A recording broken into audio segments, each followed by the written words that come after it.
Kasus anak menjadi korban kekerasan orang tua sangat memprihatinkan. Di Medan, ibu muda tega menganiaya putri kandungnya hanya karena korban menghilangkan stiker dari sekolah. Aksi penganiayaan juga dilakukan pelaku kepada putra sulungnya.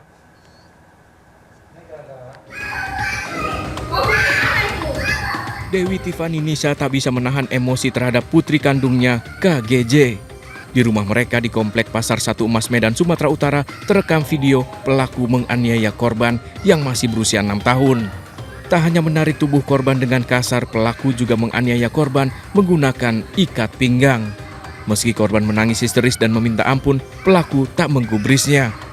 Aksi penganiayaan juga telah dilakukan kepada putra sulungnya FC 11 tahun. Kasus dilaporkan guru privat karena curiga korban merintih kesakitan.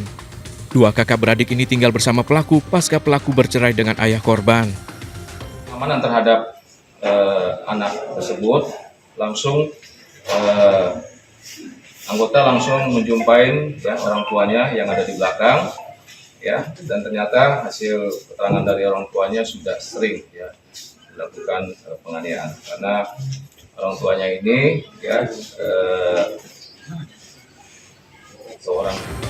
Pelaku telah ditetapkan sebagai tersangka terancam Undang-Undang Perlindungan Anak dengan ancaman hukuman di atas 5 tahun penjara. Dari Medan, Sumatera Utara, Adi Palapa, iNews melaporkan. Terima kasih Anda masih bergabung bersama kami. Pemirsa, rumah semi permanen dijadikan toko pakaian online terbakar di Tambora, Jakarta Barat. Seorang karyawan meninggal dunia.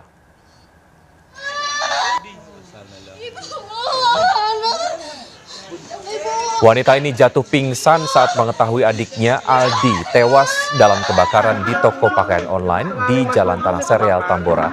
Korban yang berusia 20 tahun tak selamat dari kepungan api yang meludeskan rumah yang dijadikan toko pakaian. Dua karyawan, Hasan 28 tahun dan Zaki 19 tahun juga mengalami luka bakar, dilarikan ke rumah sakit. Polisi masih menyelidiki penyebab kebakaran yang diduga akibat korsleting listrik. Ikat mati aja, ikat mati. Pemirsa, geger, dua kerangka manusia ditemukan di saluran air dekat rumah pompa di Surabaya, Jawa Timur. Sementara di Malang, Jawa Timur, dukun pengganda uang ditangkap. Uang dibungkus dalam sarung, pelaku menjanjikan bertambah menjadi 2 miliar.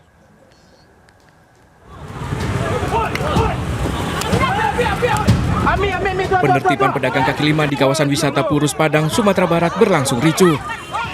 Lantaran barang dagangan akan disita, pedagang mengamuk dan mengancam petugas Satpol PP dengan senjata tajam. Meredam keributan, penertiban dihentikan sementara. Kerangka manusia ditemukan dekat rumah pompa Wonorejo 1, Komplek Ruko Rungkut, Megah Raya, Surabaya. Dari pemeriksaan tengkorak kepala dan struktur tulang paha serta pinggul, polisi memastikan kedua kerangka sudah berusia dewasa. Identitas dan jenis kelamin kedua kerangka manusia masih diselidiki polisi. Polisi menangkap dukun pengganda uang di Malang, Jawa Timur. Tersangka Alimat mengklaim mampu menggandakan uang Rp100.000 menjadi Rp5 juta. 4 orang korban terpedaya menyerahkan uang Rp55 juta. Dalam sebulan uang dibungkus dalam sarung dijanjikan bertambah menjadi Rp2 miliar. Korban menyadari ditipu pelaku setelah membuka isi karung ternyata berisi uang mainan. Tim kontributor iNews melaporkan. Pemirsa, waspada terhadap kegiatan mencurigakan. Tetangga Anda memanfaatkan kondisi lingkungan yang individualis. Komplotan ini membuat tembakau gorila di sebuah rumah mewah di Bekasi, Jawa Barat. Menjadi laboratorium pembuatan tembakau campur narkoba. Saat penggerebekan oleh Polrestro Jakarta Barat, didapati 1 kuintal lebih tembakau gorila siap edar. Sejumlah botol berisi narkoba cair disembunyikan pelaku di dalam lemari. Seorang pelaku yang tertangkap tangan mengatakan dirinya diperintah seseorang untuk membuat tembakau gorila dengan iming-iming akan diberi bayaran sebesar Rp50 juta. Pelaku meracik tembakau gorila melalui panduan panggilan video. Jadi ketika dia sedang memasak beberapa komponen narkotika tembakau suntai ini, datang petugas menyergap. Itu di siang hari. Jadi nanti perintah untuk meracik barang-barang komponen-komponen bahan kimia ini menjadi tembakau suntai itu rencana dilaksanakan malam harinya dengan panduan dari bosnya melalui sarana video call. polisi masih mengejar 2 orang anggota sindikat yang memerintah pelaku untuk membuat tembakau gorila. Pelaku dijerat Undang-Undang Narkotika dan terancam 20 tahun penjara. Dari Jakarta, Miftahul Gani, iNews, melaporkan. Pemirsa, sempat padam selama 8 jam, api kembali berkobar membakar 2 kapal nelayan di Pelabuhan Muara Baru, Jakarta Utara dini hari tadi. Api berasal dari sisa bahan bakar di kapal tersebut.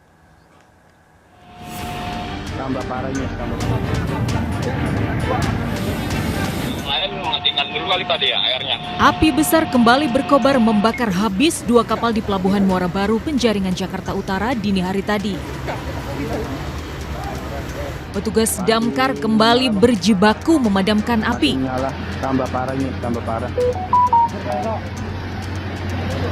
Sebelumnya, kebakaran terjadi saat kapal mengisi BBM pada Rabu siang. Kapal terbakar sempat terbawa angin kencang hingga ke tengah, membuat ABK kapal di dekatnya panik. Agar tidak merambat ke kapal lain, seorang ABK nekat menceburkan diri untuk menarik kapal ke pinggir dermaga. Api sudah bisa dipadamkan petang harinya, namun karena sisa BBM di dalam kapal membuat api kembali berkobar. Total 18 unit tim pemadam kebakaran dikerahkan untuk memadamkan api. Dari Jakarta, Tim Liputan iNews melaporkan. Pengawasan orang tua diharapkan bisa mencegah anak terlibat tawuran. Di Bekasi, puluhan pelajar ditangkap polisi saat hendak tawuran. Di hadapan petugas, para pelajar meminta maaf dan sujud ampun kepada orang tua.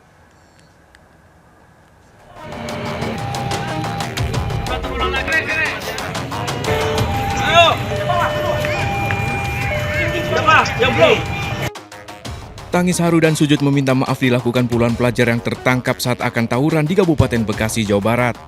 Sebanyak 29 pelajar ini ditangkap warga bersama petugas saat berkumpul membawa senjata tajam diduga akan tawuran. Di hadapan petugas dan orang tua, para pelajar ini mengakui akan tawuran dan sempat membuang senjata yang dibawa.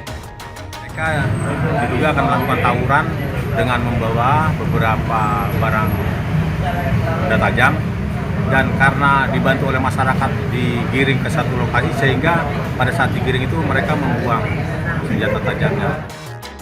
Usai pendataan, para pelajar ini dikembalikan ke orang tua dan membuat surat pernyataan untuk tidak mengulangi lagi perbuatannya.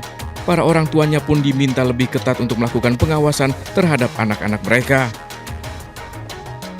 Dari Kabupaten Bekasi, Jawa Barat, Didi Junaidi, iNews melaporkan.